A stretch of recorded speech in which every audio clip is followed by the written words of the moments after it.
பிரியமானவர்களே, இன்றைக்கும் சூரியனா சந்திரனா? நீங்கள் சூரியனைப் போல இருக்கிறீர்களா, இல்லை சந்திரனைப் போல இருக்கிறீர்களா? இந்த வீடியோவை பார்த்து சொல்லுங்கள்.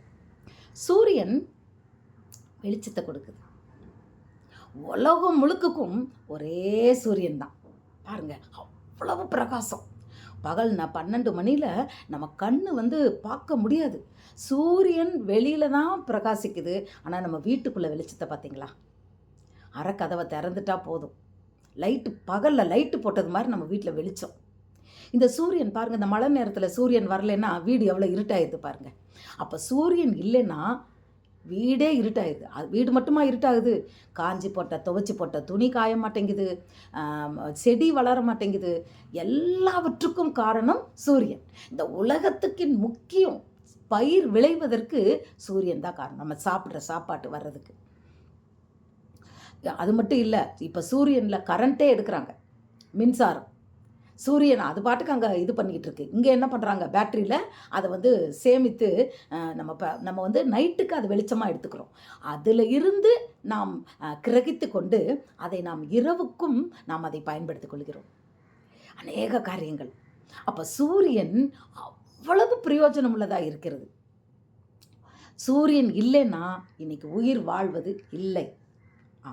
ஆனால் சந்திரன் வெறும் அழகு. அது 15 நாள் வருது, 15 நாள் வரமாட்டேங்குது, யாரும் அதை பற்றி கவலைப்படுறதில்ல. ஆனால் மழை பெஞ்சு 2 நாள் சூரியன் வராமல் 3ஆவது நாள் வந்துட்டா ஜனங்களுக்கு எவ்வளோ சந்தோஷம். இருக்கிற துணியெல்லாம் காயப்பட்டு எடுப்பாங்க. உடனே வீட்டில் இருக்கிற அந்த ஊறுகாய், அந்த வச்சிருக்கிற எல்லா பொருள் அதெல்லாம் தூக்கி தூக்கி கொண்டுட்டு போய் வைப்பாங்க. அப்போது ஒரு பொருள் கெட்டு போகாமல் பாதுகாப்பது சூரியன். கெட்டு போகிற ஜனங்களை நாம் தேவனிடத்தில் கொண்டு வர வேண்டும், சூரியனை போல. பிரியமானவர்களே, ஆனால் சந்திரனை பற்றி எந்த கவலை கிடையாது. அது என்ன பண்ணுது, சூரியனிடம் இருந்து வெளிச்சத்தை வாங்கிக்கிட்டு கொடுக்கு லைட்டாக, நைட்டு நேரத்தில் ரொம்ப லைட்டாக அழகாக இருக்குது, அவ்வளோதான். அது பாருங்கள் தேஞ்சிக்கிட்டே போகுது. 15 நாளில் குட்டியாக இருக்குது, தேஞ்சு போகுது, முழு நிலவா. அது வந்துச்சுன்னு கவலைப்படுறது யார், வரலன்னு சொல்கிறது யார்? வந்தாலும் வராட்டாலும் நம்ம ராத்திரி தான் வருது, நமக்கு அவ்வளோ பிரயோஜனம் இல்லை.